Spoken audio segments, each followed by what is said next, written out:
Bat Force Radio. Bat Force Radio is rated M for mature, or should that be immature?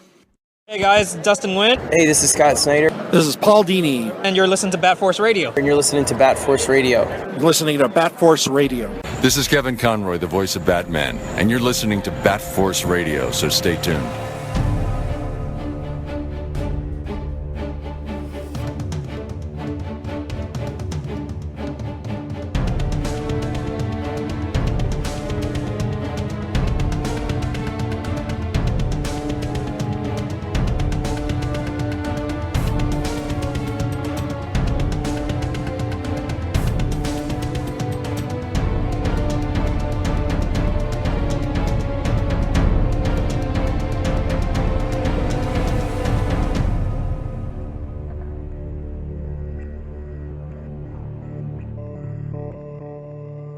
Welcome back to Bat Force Radio, specifically disapproved by the Comics Code Authority, which is handy because this week's guest is similarly disapproved by the Comics Code Authority. This week we've got the Grumpler in New York. Yo. And I'm Robin Cross in Canada. And the last time we spoke to this week's guest was back in June of 2019 at the beginning of his Daredevil run, which continues July 13th with a new #1, also continuing with series artist Marco Cicchetto. Since that last talk, we have seen him writing Spider-Man, Stillwater, Devil's Reign, Justice League Last Ride, the currently ongoing Batman the Knight, along with many others. He's a busy guy. July 5th, we'll see the release of Batman number 125, the first issue of his first run on the main Bat book, along with Jorge Jimenez, Tomeo Mori, Belen Ortega, and Luis Guerrero. Welcome back to the show, the new warden of Arkham Asylum, Chip Zdarksy. Oh my God, the new warden. Oh jeez. Yeah, you got responsibilities and shit now. Yeah, don't I know it? Doesn't DC remind me every single day? The inmates are running the asylum, right? Does feel like it, yeah. Usually the best way. But yeah, it's been a long time since we chatted, and an eventful time. How has life been for Chip? I mean, just in the woods. Always in the woods, away from human beings. If there's one thing the pandemic cured me of, it's human beings. You've sort of subscribed to the horror movie method of story writing, just move to a place out in the woods and get haunted while you write stories. Yeah, kind of. Yeah, it's very surreal just because, we bounce back and forth. I'm in British Columbia right now, bounce back and forth between here and Ontario. But most of our time's in BC, and so I don't actually see comics. It's a very weird experience because I'll just work on all these comics, and then I'll never see a single comic that I've worked on or otherwise for months and months on end until I go back to my home in Toronto, which there's thousands of boxes of comics. So yeah, it's a very weird experience. Yeah, you can't argue with the results of getting away from the noise of society. Helps you get the work done. I'm pretty sure what Scott Snyder did years ago was, I think he just bought a forest to live in, and built a big house there. So yeah, I don't quite have Scott Snyder money yet, but that maybe now doing the main Batman book. Neither does Bruce Wayne, apparently. Yeah. Bruce doesn't have Scott Snyder money either. Oh man. Yeah. So Bruce wishes he had Scott Snyder money. Yeah, he'd own a forest too.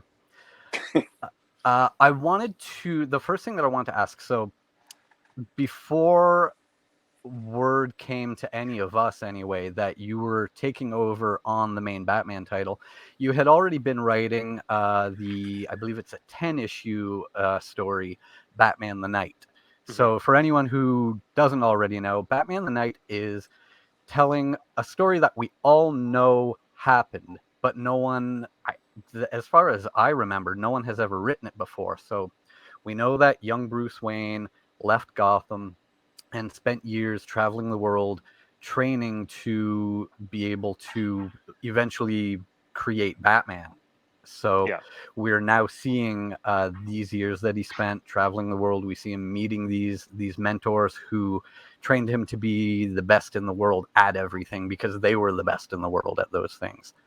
Yeah. So how did that book come about, and did the quality of what you were turning into DC play into you being handed the reins of the main book? Yeah, I mean, I think it all. I think there were a bunch of factors into why they chose me to do this job, but um, but I mean, the reason the book exists is I think they had the same thought you had, which was that nobody had actually covered this ground in depth before. Like there have been periods over Batman's history where there have been stories about like old masters coming back to wreak havoc on his life, or a couple of them showed up in the night, like Henri Ducard, the Manhunter, um, and Master Kirigi, who taught him most of his martial arts. Those characters have kind of popped up over the years, but there hasn't been like one consistent story that really kind of delved into that period. So once DC realized that, they're like, "Oh my God, there's a there's a bit of Batman lore that we haven't thoroughly explored. We better get a book going right away." Um, and at that point, I had been working on the Batman Urban Legends Yeah. title. I'd had a few issues under my belt, working with the kind of the Batman office, and they were really happy working with me, and I was really happy working with them, and it was a ton of fun. And so they thought, hey, maybe Chip would want to do this. And so I pitched them the series. They didn't know how long they wanted it to be, and I said, well, if we're hitting like kind of a master every one or two issues, then we kind of need this to be big, extensive. So I pitched the 10 issue series and plotted it all out, and yeah, like because of the pandemic, I started working on that kind of at the beginning of the pandemic, if I recall. Um, and I was really focused on it. Like I got a lot of issues done. We had a lot of issues under our belt. I think we already had like 5 of them fully illustrated and lettered, before the solicitation hit for issue 1. Um, right now, the artist is working on issue 10, Carmine. So yeah, I mean, we were we were really ahead of the game, and um, I have a thing. I think because I started off mostly as an artist because I was the artist on Sex Criminals with Matt Yeah. Fraction. Hmm. Um, so I know what it's like. I'm not throwing Matt under the bus here, but I know what it's like to not have a script on time. Yeah. And it's a little scary because as an artist, it's your only gig, and um, so on that book, like I always made sure to stay ahead of Carmine, who was super fast. That guy is super fast. Like the only person I've worked with who's faster is Mark Bagley, and I don't think there's anyone faster than him. So Carmine was turning in amazing art and at such a massive speed, the 30-page issues that I was constantly just like kind of trying to keep up with him. So I think the Batman office, they really liked the book, and they really like Batman Urban Legends, but I think, especially like the fact that I was doing it all on time, the fact that I was keeping up with the artist, and also, sorry to go on, but like, also they like the fact that like Carmine's a great artist, Yeah. um, but I think something about the two of us working together, I could kind of speak his language a little bit with the artwork, and shape him. I don't want to take any credit for his actual work because his work's amazing with or without me. But I think my kind of art direction on the stuff, uh, maybe helped him kind of hit a different level on the book. Um, and the pages he was turning in was kind of doing the same for me. It was helping kind of raise my game as a writer. So we really helped each other that way. So I think DC really kind of took note of that. Um, the fact that I generally do okay work. I work well with artists. I do the work on time. So that ended up giving me the call. Yeah, the Knight is it's been a great gateway book, like for someone like me, Cool. being in a position that I can steer people to a Batman book, particularly people who aren't even reading a Batman book. Sometimes someone will Yeah. come into the shop and they're reading, whatever. There are a lot of people that don't read any superhero comics, and they're Yeah. just reading like indie stuff. Reading a lot of Image books and Boom, a lot of horror things.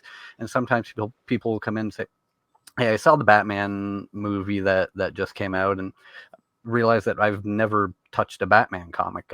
What Mhm. should I check out?" And the Knight has been a great thing to put them on because they don't need to know anything prior other than what they already know about Batman. Yeah. They don't need to know what's going on in the current continuity, yada yada. You can just give them this thing and like, well, as a matter of fact, there's a Batman story going right now that has never been told before. Yeah. Yeah. And that was the hope. I mean, um, when the eventual collection comes out, I think it's going to be a decent collection that kind of stands on its own. Some people might be a little disappointed that they get handed a Batman book and halfway through they're just like, wait, where the fuck's Batman? He didn't wear the suit once. Yeah, exactly. Spoilers. Um, but I'm hoping that the story itself is interesting enough to have people overlook that fact. It's like it's an interesting challenge because like you don't want to ever think like, oh, this will be like a book that stands the test of time on shelves next to Year One and The Dark Knight Returns, because we'll never even touch the coattails of those. But I like the fact that it's its own thing. You can just read it, and there's not a to be continued at the end of it. Yeah. I hate to say I didn't even know that book existed until Damn, dude. right now. Wow. Yeah. Wow. So You but to be fair to Grumps, he has lived in an area that was a dangerous place during the pandemic, and I know you haven't been hitting shops a lot. no, when the pandemic started, I switched to digital, and Yeah.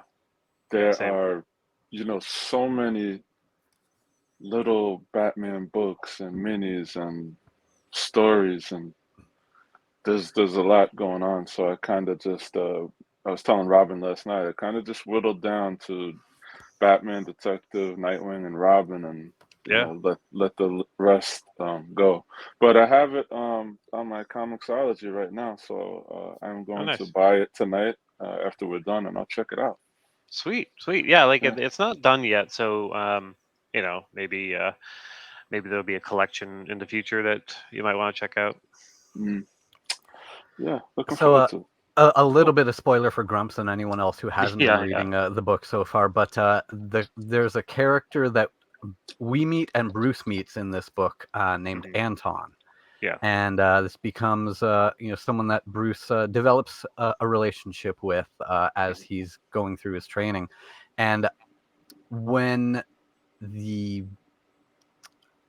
I guess info started coming out about what your Batman run was going to be, and Mhm. we started hearing about Failsafe, and everyone was Yeah. wondering who's Failsafe. Like, ooh, I wonder if Anton is going to be Failsafe.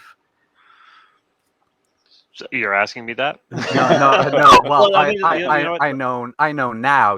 Having read 125 now, and well, actually, when I saw the Jorge's Yeah. failsafe variant for 125, I knew at that point. Oh, yeah, that's not Anton.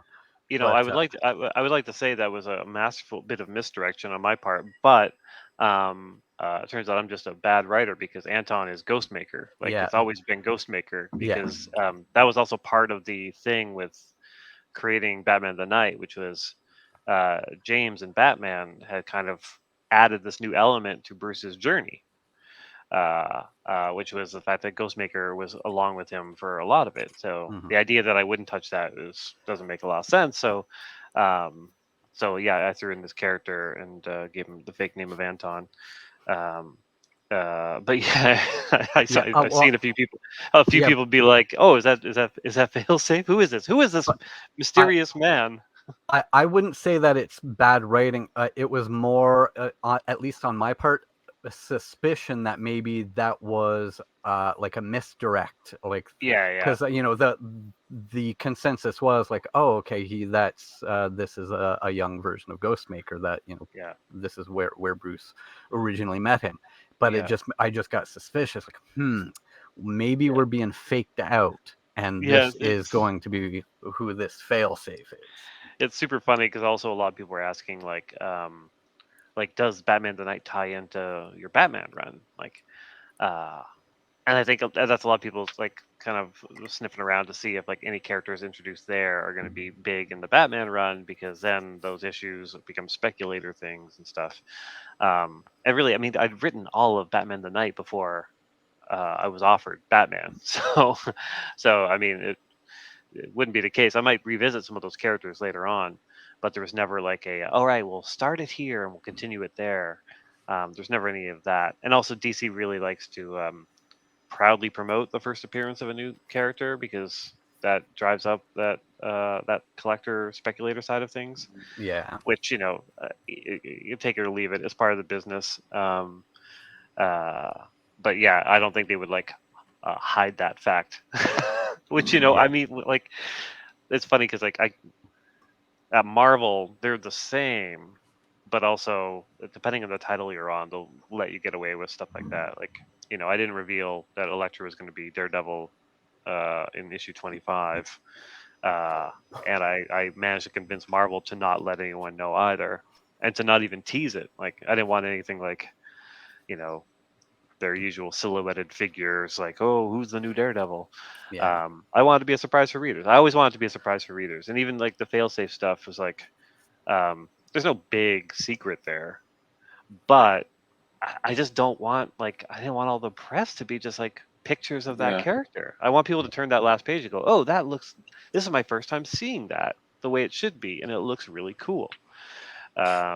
Yeah, and that's always a struggle. That's always a bit of back and forth with DC. Sometimes I have to like, all right, you guys can tease this because I know it'll help sales, but I try to hold on to as much of that as possible, because first and foremost, I want the readers to enjoy the book.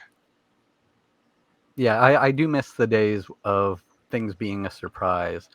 Like, I don't think they've really turned back towards that. Like, the first one I can remember, outside of things like the death of Superman, obviously, the first time I remember that being a big thing where they really promoted an event like the week or two before it happened was when Grant Morrison killed Damian in Batman Incorporated. Yeah. And like that was all from like, oh well, great, now I already know what's going to happen in that issue. And Yeah, I you're know. right, it happens with first appearances and all that kind of shit. But It also does a thing where, like, when they tease out everything, then when someone finally goes to read it with all that knowledge, they're just reading and be like, well, yeah, I could see that. I would have seen that coming. I would have Yeah. seen that coming too. Like, they kind of have this artificial like omnipotence while reading it, and then being dismissive of it. Like, I don't, yeah, like, I don't tend to read Twitter or the news sites or stuff, because even as myself as a reader, I don't necessarily want this stuff spoiled. Like, I don't know what percentage of comic readers do that. You see it all online, but it's like, how many people are just going into the shop and going like, oh, I've got Batman in my pull, I can't wait to read Batman, I know nothing what's happening in this issue. Yeah, because I loved that as a kid. Like, that was like some of my favorite things was going to a comic shop, buying the comic, and like the only hint at what was coming was whatever the next issue blurb was the month before. I Yeah. specifically, excuse me, sorry. Yeah. But I specifically remember being a kid and going to the newspaper store or whatever in the '80s, and when Jason Todd first came around, that was like, there's a new Robin. Like, what? Who is Yeah. this kid? And also when Dick Grayson and Wally West quit being superheroes briefly in New Teen, and that was. It was just on the newsstand there. That was it. There was no press, no nothing. You just picked up the book and you were immediately blown away by the cover or, the actual story, God forbid. Yeah. It's a great way to experience stuff. And like, I don't know, I've got a buddy who he's like an old school Marvel fan, loves comics, loves toys, all of it. And he's so good at not seeing trailers or learning anything about any of the movies before they come out. Hmm. Like he managed to go see Captain America: Civil War, not knowing that Spider-Man was in it. Oh wow. Wow. Like, how awesome is that? How awesome was it for him to just be Yeah. sitting in the theater when all of a sudden, like, what? like, Yeah. that's so cool. Like, I love that he's able to do that. I wish we could just do that for everything. But you know, we need to fill our days, and we fill our days with just constantly refreshing these things just to see like what new thing to be upset about, or you know, new tease for a thing to look forward to. And when we finally see it, it's like, oh yeah, that's all right, I guess. Yeah, the internet really took away the element of surprise for a lot of things. Like my favorite example of that is the movie Seven. Mm, So when you went to see the movie Seven, you had no idea who John Doe was, what he looked like, anything, because yeah. none of the promotion for that movie, they didn't tell you Kevin Spacey was in it. He wasn't on the poster. He wasn't in the credits or anything. They Yeah. didn't say a word, and there was no internet to spoil that. There weren't drones recording at the filming locations and all that. Yeah. So you had no idea. Yeah. And that never happens now. No, Yeah. no, it really doesn't. Yeah, and you can't even avoid it. Like, I don't know. Like I didn't see the new Spider-Man movie until very recently, and you know I knew everything and every character that showed up in it. I wasn't even searching it out. I wasn't clicking links. It just by virtue of existing online, you get it all. So yeah, I mean, I try my best with, especially with Batman, and Daredevil being the two ongoings, to make sure that like as much as humanly possible things don't get spoiled.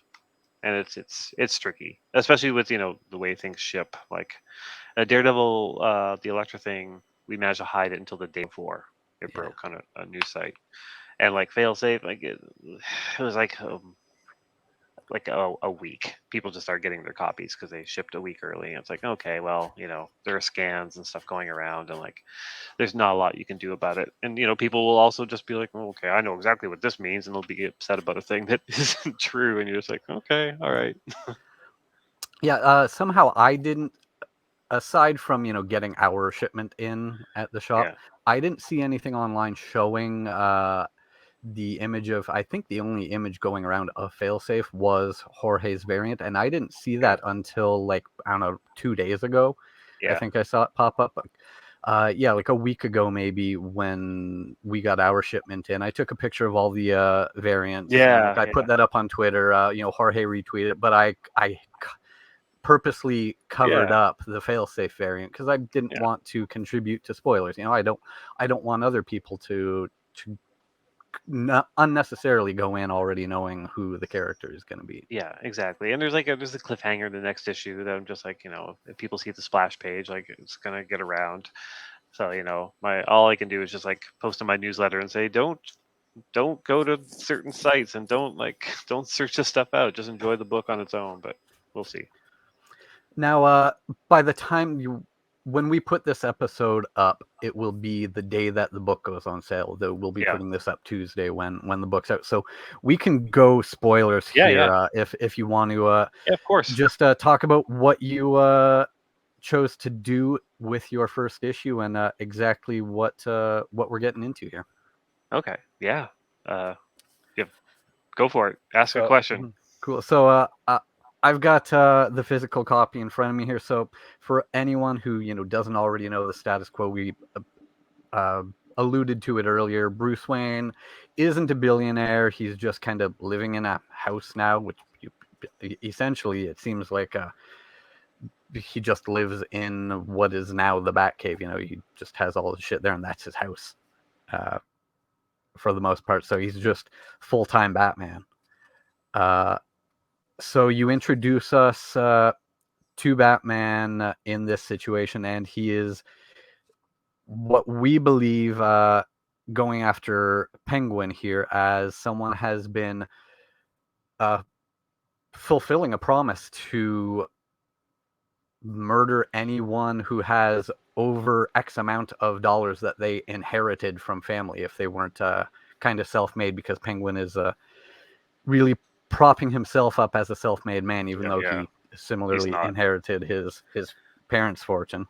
Yeah, yeah. I mean, that's usually the case with like the self-made, people. It's like, oh, hey, look at Elon Musk. He's so self-made. I'm like, oh yeah, didn't his like dad own a diamond mine or something? Like, Yeah, but he only gave him $1 billion to start off with. exactly. So, what you're going to tell this story better than I can do here. So, what were you setting us up for Penguin here, as Bruce believes that he's going after Penguin here? Yeah, I mean, I kind of wanted to give Bruce a bit of a blind spot. Like towards the end, Penguin talks about like the friend of Bruce's that's murdered, and Bruce is like, he was a good man, and Penguin's like, I saw him at the club. Like you don't see that, like, because you hang with the rich people, but it's the people underneath that deal with the rich people that get to see the real versions of those characters.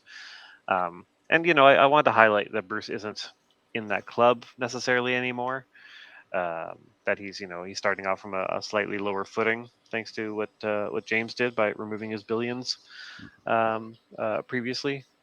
Also, a lot of this was just to have an excuse to have Bruce Wayne pop up in the comic again as like an identity, because I love James's run, but there wasn't a lot of Bruce Wayne in it. Like it was very much a Batman book, where it's Batman go go go, and I think I take a lot of delight in doing the Bruce Wayne fake Playboy billionaire kind of shtick. So I thought there'd be some interesting tension with the Penguin and Bruce's past and where we want to put Bruce in the future. Yeah, it was a lot of fun. And I would already like to see someone, whether it's McFarlane, whoever, make either a figure or a statue of Bruce as he's attending this party, but when shit starts to go down and he has to get into Batman mode, he takes off the blazer and the tie and puts on the cowl and the utility belt. So he's in like his dress pants and the dress shirt with the cowl and the utility belt. That's just a cool look. It's so funny because we did that because the and this was before Neil Adams passed away. But as I was writing, I was just like, oh, like you need that kind of like the Neil Adams kind of Batman moment where it's like Batman where he had his like shirt off in the desert, fighting Ra's al Ghul. Like that's just such an iconic look, just kind of tweaking Batman in a kind of a sexy way. And I knew Jorge would draw the hell out of it. So just the idea of like a dress shirt and slacks, but like the Batman mask and utility belt, I knew that would look really, really cool. My my takeaway from the new status quo is what I noticed throughout the book was there's a panel here where Bruce is getting the utility belt from Tim through a drop ceiling. And then, just like what Robin said, he puts on the cowl and the belt and he's got his, shirt on and everything. This is not, typical Bruce who has the suit underneath and, he's already prepared. This is a new, like, all right, fuck it. I got to put the mask and the belt on and go. I don't have time to get dressed. He doesn't have Alfred to, bring his little suitcase or whatever. Yeah, exactly. He just needed the bare minimum to be Batman in that scenario. That's exactly right. Like James taking away his billions, I thought was like a really cool moment. And we just want to kind of like dig in a bit more in this run as to what that looks like, because kind of the danger, especially with the way Jorge draws, because Jorge draws Gotham and Batman and all of his toys, just like so high tech and beautiful and gleaming, and Tomo like colors it in a similar manner. So it's hard to make it feel like he's lost all that money when he's still driving just the coolest looking Batmobile around and he's in the coolest outfit. So there's always, I think there's opportunity for these kind of subtle moments where it's like, oh yeah, like this is just a guy in a bat mask, fighting crime. Yeah, and it's a cool look at Bruce, because the common phrase that people like to say about Batman is that his superpower is being rich. But a scenario like this where we're seeing him without all those riches is showing, well, no, his he has other abilities then. Yeah, it's just the funny. I money. feel like his superpower is being rich. That applies almost more to the movies than I think it does the comics. Mhm. And partly it's because the comics can go a bit more fantastical with it. Like they can be like, oh yeah, like Bruce Wayne as Batman knows every language, right? He knows every bit of science. He knows Mm, every bit of history. Like there's nothing he hasn't planned for. Whereas like Christian Bale, you never felt that way watching those movies. yeah. Like he was, you know, if it wasn't for that suit and the car and the money, like he would be dead. He trained, but he wasn't necessarily the best in the world at everything. Yeah. Um, and Robert Pattinson clearly isn't too. Michael Keaton never was. So it's like those versions, the superpower is the wealth, whereas here the superpower is he's the best. Like he's the best at everything in the comics. Yeah. Hmm. He even says I can't afford the luxury, Tim. Yeah, he can't afford any Yeah. luxuries. Yeah. So Bruce is attending this party where he believes he's stopping Penguin there, but as we Yeah. find out, it's not actually Penguin, it's Clayface there. And when shit goes down, and we find out that he had the drop on Clayface already from a previous meeting. Yeah. In the commotion of everything, Tim is pretty badly injured. Yeah.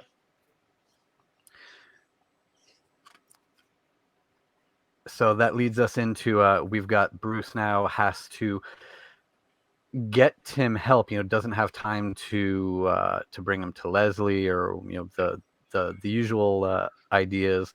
And we see him having those flashbacks of what happened to Jason. And well, do I give everything up? Reveal who all of us are, taking him into the hospital, and he has to make a decision there. And from there, you pulled a fast one on us after we see him arriving at the hospital. Yeah. We cut to him being in someone's hospital room. We see him, lurking in the dark there as he does. But that's where we find out he's not exactly where we thought he was. Yeah. Yeah. So now he is visiting actual Penguin, and we find out that Penguin is in the hospital. He's basically already dying. Yeah. Yeah. It's So true. that was, I guess, would you say that the idea was that this was why Penguin was taking out all these other people, because he was going to die, so he's not going to let all these other rich people keep going on being rich people? Yeah. Yeah. That's exactly it. It's like if I'm going down, I'm taking all of you with me. Um, yeah. Yeah. There's a certain sense among someone who's dying, which is like, why me? Why not everyone else? Why not? Why not? Why do pieces of garbage get to live and I don't? There's a certain like life isn't fair quality, I think, to someone facing their mortality.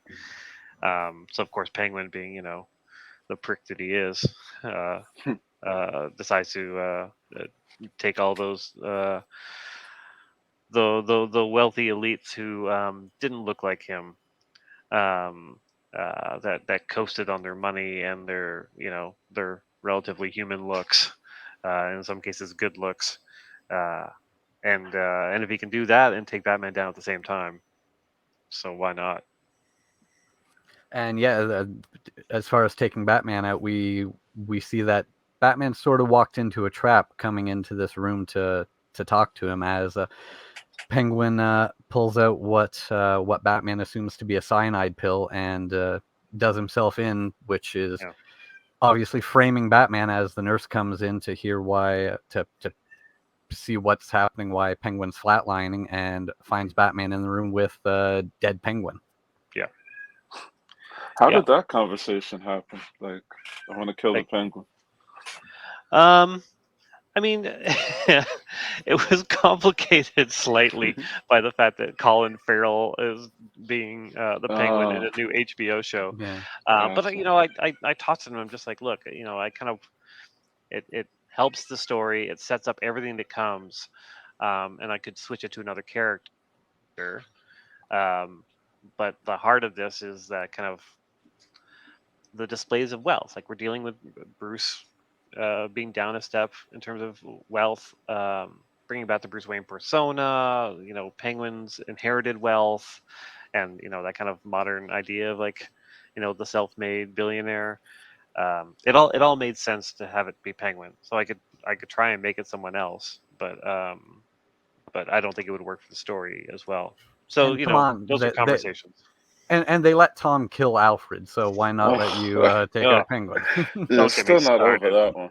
Don't get me started.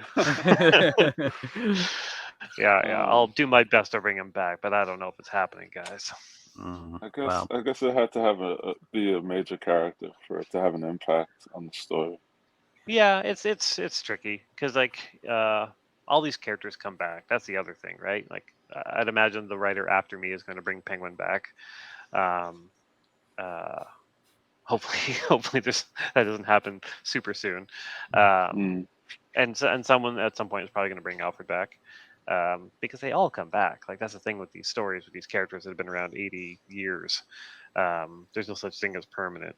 Jonathan Hickman upended that with his X-Men relaunch, like House of X, Powers of 10. Like he just leaned into it. He's like, yeah, these characters always come back. So why isn't that our story? Which I thought was a super fresh, interesting take on it. So yeah, it's like, yeah, I needed the impact, and it wasn't even as much the emotional impact of the Penguin dying, because I don't think there's a lot of hardcore Penguin people out there. Like I don't think there's a lot of people with like full Penguin tattoos. They're just like, oh, Penguin's in this. It's gonna be my favorite Batman issue ever. And then be like, no, but I patterned myself after this guy. But for the story, I think it makes a lot of sense, and it sets up Failsafe. Yeah, we see after that now Bruce is at kind of a new rock bottom. He's not only is he in the state that he was already in, but now he's been set up to look like a murderer. And even though he, points out that it's helped him, criminals are more afraid of him now that they think that he killed Penguin. Yeah. You can tell that he really is at a new rock bottom, being seen as something he hates so much now. Yeah, but and like he's clearly having difficulties throughout this. Like it starts off with the three Joker nightmare and like him feeling kind of unsettled, and even by the end, he's just like he's got that itch in his brain. He's lost. Like there's something not right, and whether it's just the fact he's been being Batman 24/7 and not Bruce Wayne, because you can't go full throttle all the time, even if you are Batman, or if there's something deeper happening to him, which we'll get into at some point. I didn't get to mention, but page 1 was fascinating to me because it's literally everything we know and love. It's the classic cave and the penny and the Joker card and Alfred. Yeah. And that, I think page 2 or 3, that you're back in the real world. Like the rug is pulled out from it. No, it's not happening. We're in the status quo. Yeah, and that page 1 also has a sort of page 1 shows what we end up with on I guess the second last page, with that beeping in the darkness. Okay. Yeah. All full circle.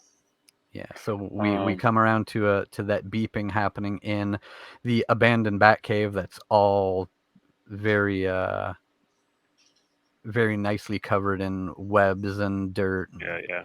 In disrepair, and then something happens, and now we've got the reveal on the final page. The big question is Failsafe Alfred?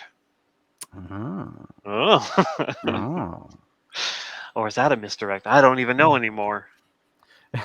So yeah, Failsafe is basically what appears to be a robot, but it is actually just there to make Bruce sandwiches, and that was the big twist. Failsafe busts out, looks at the cobwebs, and just starts dusting them. It just cleans the place up. It's not too late. I can redo issue 126. There we go. Yeah, you got a month. Yeah. Yeah, that's how comics work. Yeah.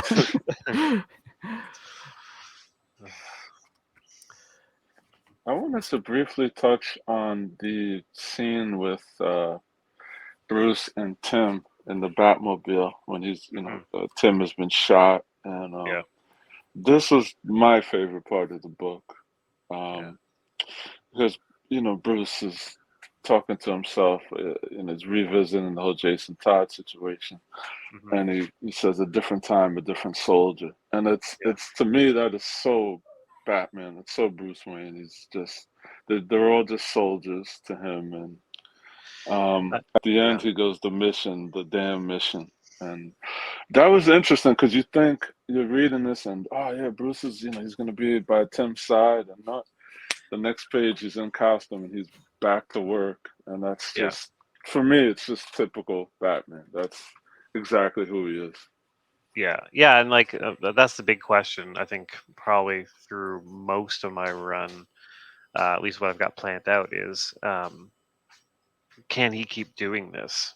Like he can do it himself, but can he keep allowing others to kind of be a part of his one man war? Like it's no longer a Yeah, one man war, especially him calling him a different soldier.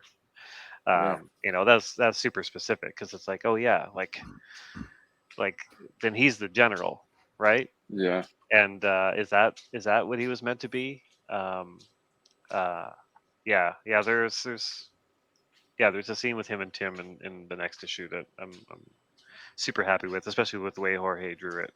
That goes a bit more into that kind of that mindset, Hmm. and whether or not it's right. Um, and a lot of it is kind of based too on just like in Tim Drake's story, over the past year or so, he's come out and Yes. he's starting to realize who he is, and the first step towards becoming happy is figuring out who you are, especially as big a part as his sexuality. Um, so that's the other question: is there such a thing as a happy soldier? Mm. And so that's going to be a question that's raised between Tim and Batman and the rest of the Bat family. It was just it's such a good moment because even Tim is he's got one foot in the grave in the car, and he's like, Yeah. you'll lose everything, blah blah blah, and like, Hmm. he's that's to me it spoke to why a lot of people feel he was the best Robin or their favorite Robin because Yeah. he's Yeah. He's a Robin that chose to do it. yeah, Like yeah, that worked on his own, figured it all out. He's the detective. Like if anyone, not to say deserves to be Robin, but like I think Tim's it. Like maybe you and I are kind of a similar age. Like I was around when Jason Todd first showed up, yeah. Yeah. so I read it all through the Jason Todd era, and then I didn't call in to the number to to kill or save him. But I was really into Batman once uh, they introduced Tim Drake. Like that was big for me as a reader, like watching that process and seeing Batman Yeah. go really dark and being like Tim sussing it out and realizing, oh, Batman needs a Robin. I thought that was like a super important um, observation by DC editorial and the creative teams, and how they made it happen and how they kept him as his own character, and still gave us like kind of solo Batman stories, but yeah, Tim would pop up once in a while and be his Robin. Like I thought that was a really sweet spot, and it's just a great suit design, which I think Neil Adams actually designed too. Yeah, Yes, yeah, yes, he did. Yeah. Yeah, yeah. I still have. They did one of the issues had I think is a 2 or 4 page pull out poster of yeah, Neil's design. I still have that on my wall. yeah. I pulled that out. Yeah, that was Yeah. great. It's a great design. Also, like at the time, like Norm Brayfogle drawing that costume was so good, Man, so good. I loved his work so much. Yeah, it was really awesome. Yeah, and I loved his solo series at the time too, like Lady Shiva and all that. Like it was oh great. yeah, Yeah, that was And yeah, and really I now, loved. funny. And it's no nothing against any of the other Robins too. Like I'm a big Damian Wayne fan. Like I thought when Grant Morrison did that, like that was really awesome. Which again was like a new take on that kind of character. Um, Yeah, Yeah. I'm big into Damian. I probably would have included him more here if I didn't know that DC already had plans for Damian. Yeah. Interesting. So yeah, for all that history of Tim to take us to this point here where he is putting the mission before himself, and I like the implication of Bruce's last sentence as he's carrying Tim to the hospital. He says the damned mission, Yeah. so that reflects that he doesn't love what the mission makes him do. Yeah, and it's not even just like him. I think it actually has less to do with Batman. Like I think at this point in his career, like Batman would have been willing to just go in there and be like, here he is, like, yeah, okay, I'm Bruce Wayne, but you got to save his life. But like that identity like touches everything. Like you can reveal like Superman and Clark Kent, and that does affect characters around, or like with Daredevil, Matt Murdock. Um, but like, but it blows the secret identities of so many other people. Like Yeah. once you kind of piece together, like, oh, Bruce Wayne's Batman. Well, that means this character's this, and this is that, and this is this, and what has he been paying the Justice League all these years? Like, what's going on? That's a much bigger thing to kind of unravel. Yeah, and and could, like, it's sort of an interesting aspect in Tom Taylor's Superman right now, where everyone knows who Clark is, everyone knows who John is, and who Lois is, and the steps that we see the Justice League and everyone else having to take to protect all of those people in their lives. Like they have to protect the Kents and all this stuff. All the complications that come with their identity being out there. Yeah, exactly. And like, Superman doesn't have many exes. Batman has a lot of exes. Like, all of a sudden they're all in danger. Like it's definitely the dominoes are there are more dominoes if Batman's identity gets revealed. So, yeah. And this I don't know what page it is. I'm sorry, but it's interaction with Bruce and Barbara, or Oracle, I guess. Oh. That was a very good conversation here. Cool, thanks. Yeah, that's after the Penguin death, right? Yes. Yeah. That was where he mentions that it's made the criminals afraid of him.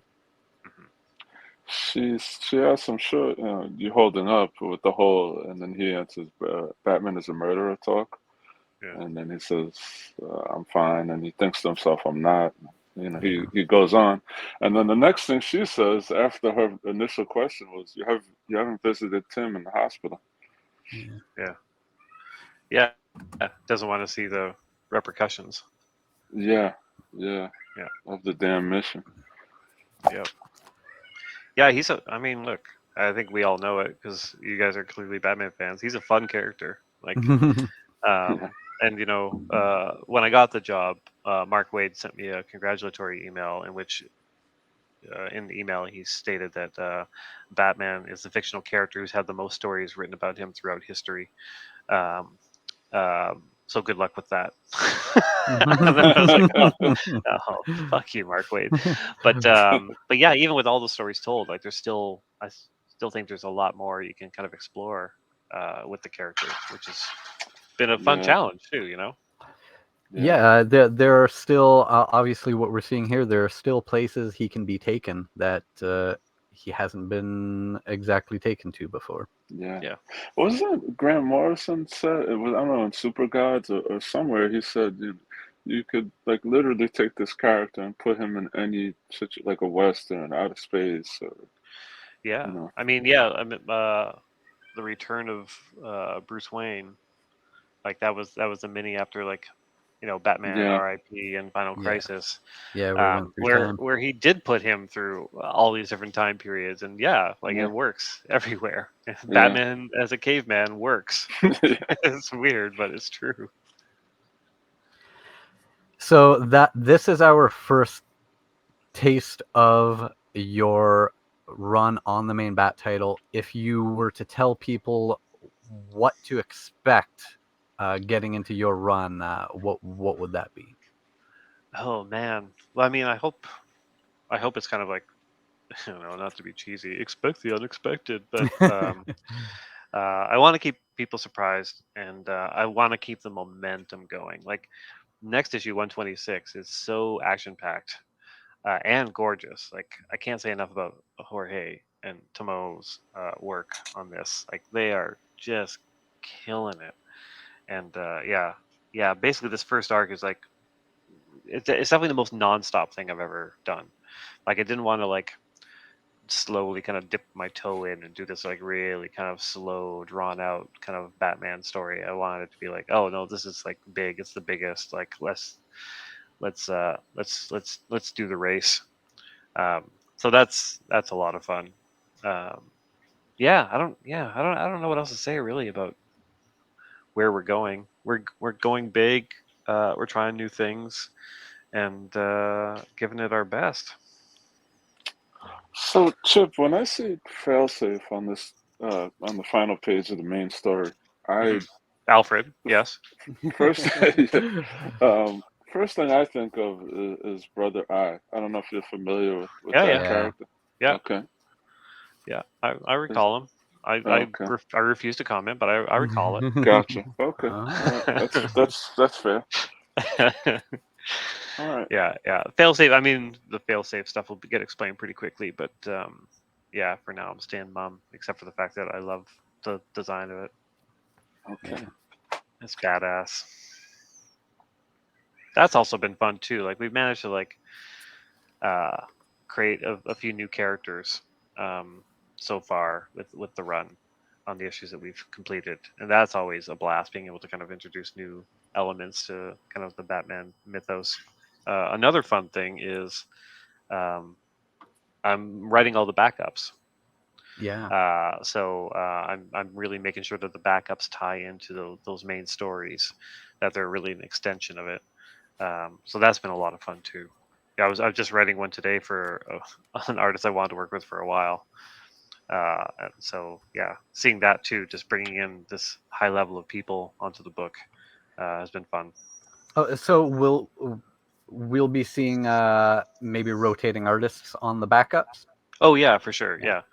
Belen is doing this first run with Selena, and the next arc is a new different artist, and it's a tale set in Batman's past. It kind of deals with all of this, it's gonna be gorgeous.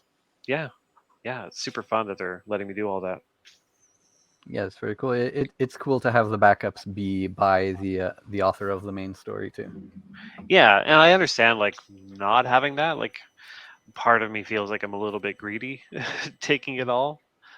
Because historically other writers have kind of done the backups, but a lot of it is just like, oh, I got too much story to tell, and I could just kind of slowly, kind of, like I said, like kind of parcel it out over my run.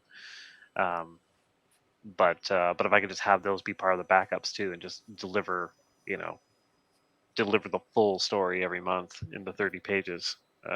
That's what I opted to do, and DC was good with it, so that's nice.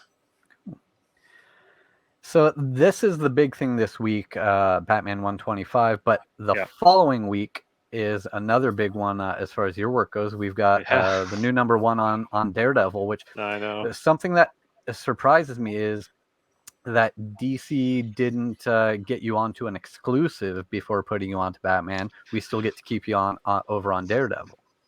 I know, it's worked out well for me. It's funny.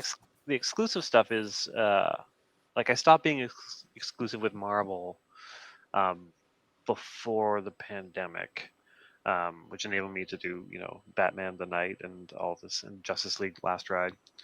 And a lot of that's just like I was only ever kind of exclusive with Marvel in 1 year chunks. Like I always kind of like push back on signing 3, 5, 10-year deals. I know other writers there have done it because the security, it makes sense, like it's guaranteed work. But I've always just been like I don't know, I'll play hard to get. I don't know what it is, like a fear of commitment. But I only ever did 1 year exclusive, and then I switched to being non-exclusive, um, just because I didn't want to necessarily be tied down. Um, and yeah, with DC, it's like, not to say that they had to talk me into taking Batman, but my plate was super full. So like when the call came in, I had just signed my Substack deal. And the reason they were calling me is because James also just signed a Substack Yeah. deal and could no longer do Batman. So I'm just like, well, how am I gonna like write and draw a book every month and do all the Marvel stuff and like Skybound and Image and all the various projects and do Batman? But after talking to them for a while, I was like, okay, yeah, I'll do this. I'd be crazy to not do it. It's like it's my bucket list title. Like once I do this, I can ride off into the sunset, into the ocean, wherever. Uh, like there's nowhere to go from here. Further into the woods. Yeah, exactly. Further into the woods, deeper into the woods. My beard gets bigger and bigger. So it really, I mean, there's no exclusive. Like they talk to me about, and they talk to me every once in a while about the idea of doing more books with them. Especially the further in I get, when I start having kind of big level discussions about what's happening in Batman with like other DC creators and kind of formulating a full plan for the line. Um, they talk once in a while just about the idea of me doing more books, but I'm just like, why can't? And I probably will never be able to. So so there's no there's no sense of signing someone to an exclusive for one book. Yeah. That's just not a thing. Um, I might be stupid to not pursue that, but I'm pretty happy. Like I've got like 11 projects, which is too many projects. Yeah. And So I assume that the way you made everything work is to just stop sleeping and eating. well, yeah, almost. Just wear my diaper and get to work. I mean, a lot of it's just like it's a lot of stuff that I agreed to a long time ago, and are projects that aren't fully done yet. So as this next year progresses, that that number 11 is going to go down to like number 8, number 6. Like eventually, what I want it to be is I'm just doing Batman, I'm just doing Daredevil.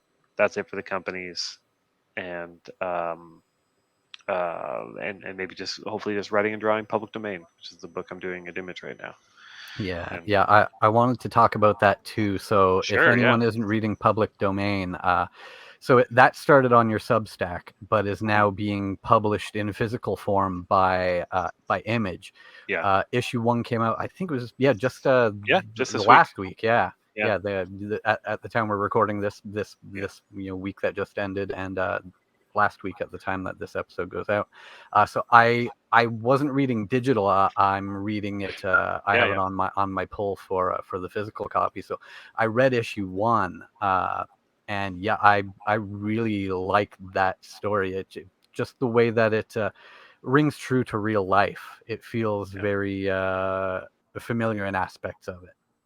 Yeah, it feels weird to be working for Marvel and DC at the same time as doing a book that is critical of Marvel and DC. But yeah, we don't get specific or anything. So I think both companies understand, their legacy in terms of like how they've treated creators, and neither of them have ever done me wrong. But I've seen it happen to friends, and I've seen, I've read the books. Like I know what's happened to the creators of the past. So yeah, still felt like a good place to kind of tell the story. Would you like to do a better job than I could of telling people what public domain is? Yeah, sure. So public domain is about a family, the Dallas family, where the father, who's in his like probably 60s at this point, um, Sid Dallas, he created a comic book character. He was the artist on a comic book where that character is now like the biggest thing in pop culture. There's movies being made every couple of years. But, he doesn't really see much from that. He gets like $5,000 every time a movie comes out. They fly him to the premiere, and that's about it. But he's relatively content, and so the story, a lot of it revolves around his sons. the one son Miles is kind of adamant that he get what he thinks he deserves. He should be getting. And the other brother Dave is like, Dad's happy. Like, just let him be who he wants to be.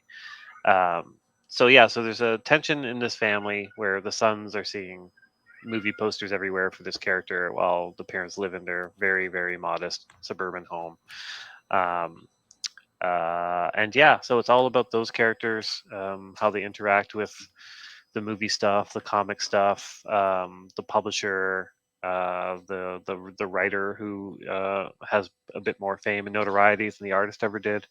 So there's clearly parallels between that and like say like Marvel, DC, but mostly it's not a condemnation of comic industry. I think it's more of a look at pop culture and where we get our stories and who owns what and how people are compensated and how maybe sometimes just creating the thing that people love is enough. So yeah. Yeah, and the way you crafted the characters, specifically the creators in question, for myself anyway, when I started reading that book, I felt immediately familiar with those characters. Like, okay, I feel like I have seen sort of this scenario in real life, and I immediately can identify with who these people are, specifically the artist who is largely unsung. And it's Well, I am going to give it a try. I added it to my favorites here in Comixology. So, well, if nothing else, we've gotten Grumps reading a bunch of Chip Zdarksy books today. yeah, All right, absolutely. Like it's hard. There's so many books and so many. I'm into toys, and it's a lot. Public Domain is a book that I've just so Grumps knows. It's one that I've written and I've drawn and I've colored and I've lettered. So even if you like my writing, you might hate everything else.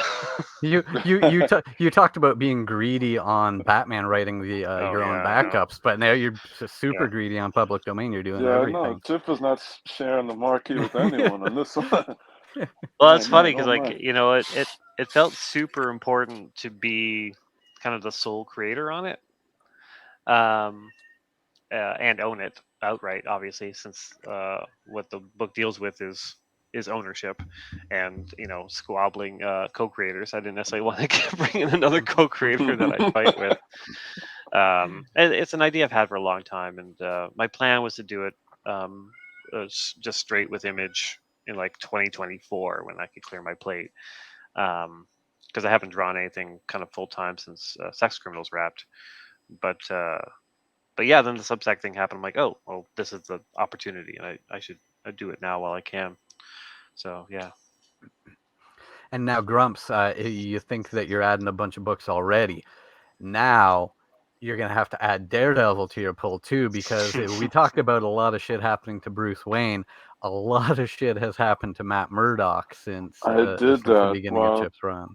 While we were talking, I did that. And I had bought, I don't know when it was in the beginning of the pandemic, I bought a bunch of Daredevil, but, I my life just got complicated like everyone else's, so I whatever.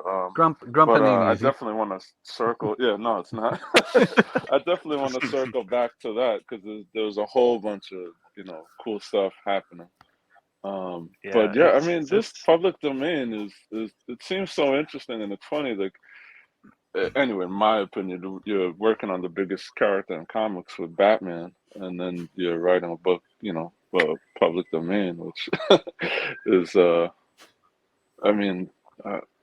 it's opposite sides of the spectrum, right? I obviously really enjoy writing the Marvel and DC characters because they're my childhood favorites and big marquee characters and a big audience. But yeah, there's something super satisfying about just sitting down and just kind of making up full characters and storylines and worlds kind of on your own. Doing that on my own has been a lot of fun. Doing Stillwater with Ramon Perez has been fun. Newburn with Jacob. Like, yeah, those are all super satisfying. It's just it's interesting given the history of Batman and Bob Kane and Yeah. Bill you Finger. know, Bill Finger and the fam and Jerry Robinson and Yeah.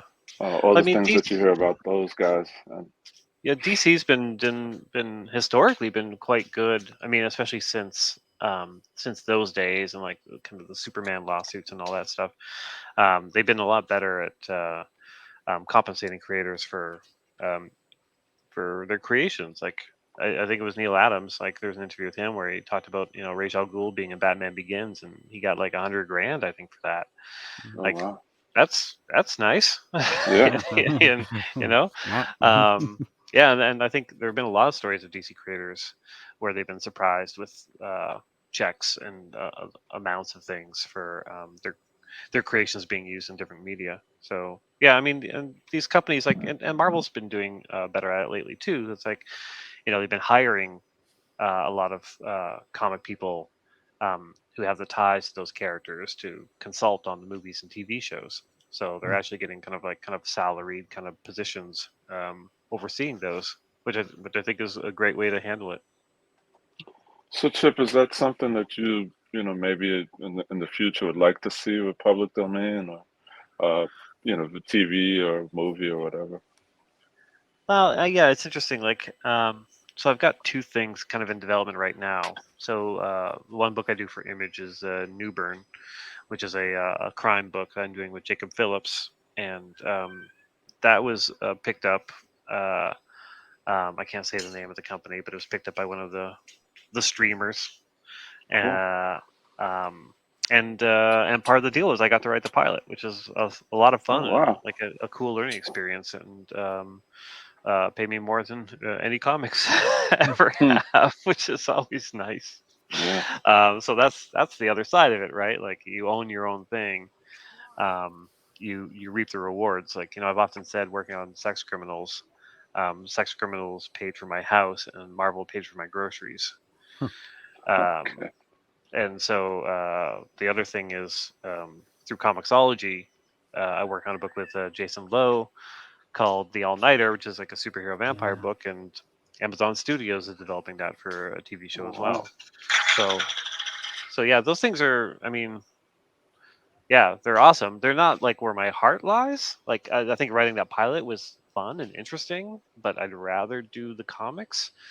Um, Hmm. yeah, like there's always talks about me doing a TV or a movie gig, but I'm just like, yeah, uh, maybe, but like I'd rather sit down and write and draw public domain. Like Yeah. that's the fun part. You don't have to negotiate things with 10 other people in a room or be embarrassed by like the final product. I often talk about um, a few years ago, Leah Thompson, who's the star of Howard the Duck. She had an idea to like pitch a Howard the Duck movie to Marvel because why not? It's the original Marvel movie. Yeah. And so I helped her kind of craft a pitch, and we went to LA, and I went to Marvel Studios, and we were presenting the ideas to the producers in the room. And at one point, they were looking at me, and they're like, "So yeah, so you do the comics and stuff. Like, um, what do you picture your role is on this? Like, to write the screenplay?" And I'm like, "No, I'm here because this is fun. Like, this is a great time. I'd rather do this. Like, I don't necessarily want to write like a Howard the Duck movie because then it's like, sure, you write it, you get a million notes from people, you rewrite it, someone else comes in and rewrites parts.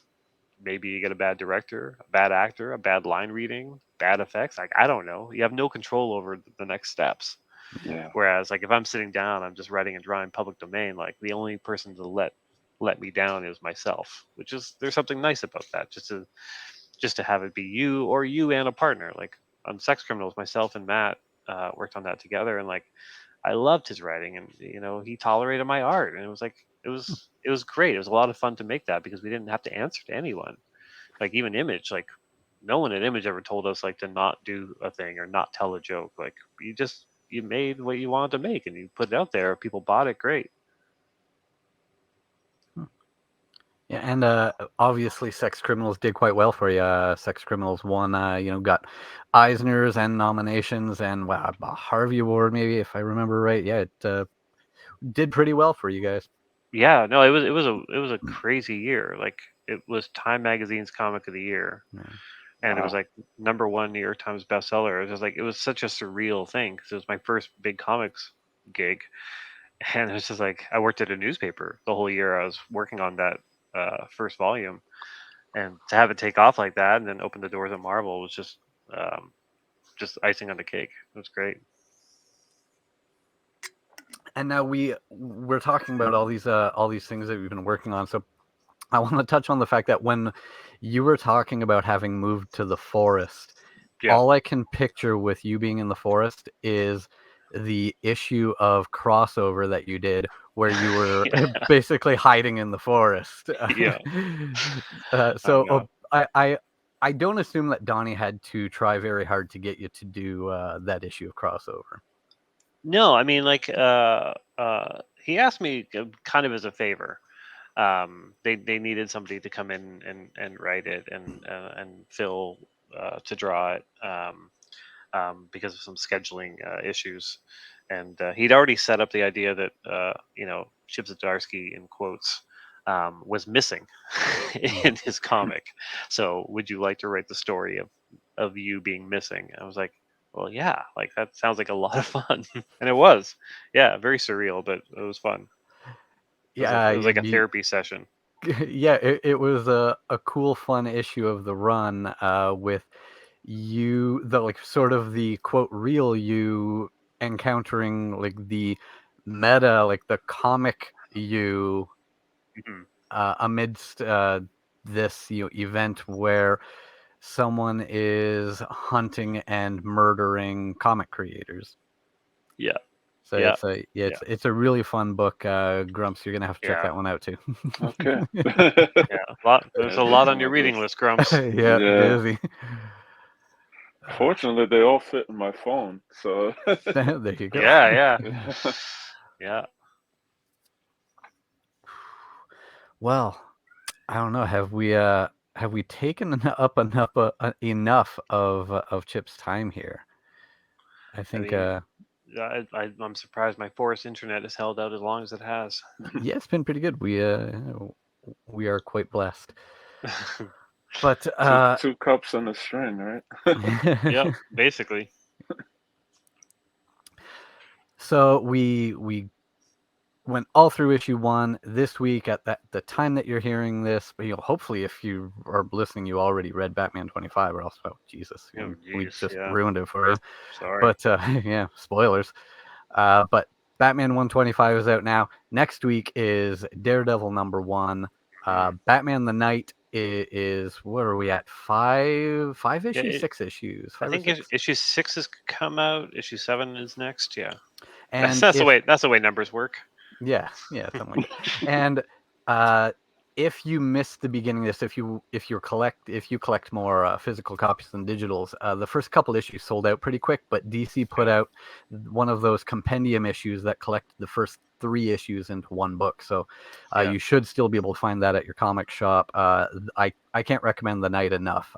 As I said right off the top, it's a Batman story that we know happened, but no one has ever written it before. So it's a cool era of Bruce's life that you haven't seen before. So check out The Night, check out Batman 125, Daredevil, Stillwater, public domain. Chip is all over your comic shops, and now he's all over Grumps's phone. No. Sorry. Is there anything else you want to say before we let you get back? Maybe you got to go chop down a tree or something. Oh God, I wish I was that manly. Yeah, no, I mean that's it. I think you guys have covered it all. Yeah, I hope everyone enjoys Batman 125 and Batman 126 is even better, I think. Awesome. Well, we appreciate it so much. Thank you for the time Thank you, Chip. you've given us here, and thank you my for you're giving us a lot of great stuff to read and to look at, and all the appreciation for that as well. All right, thanks, guys. Thanks so much, Chip. You have a great night, and we will chat with you soon. And thank you, everyone, for listening. That was Bat Force Radio with Chip Zdarksy, and we will see you next time.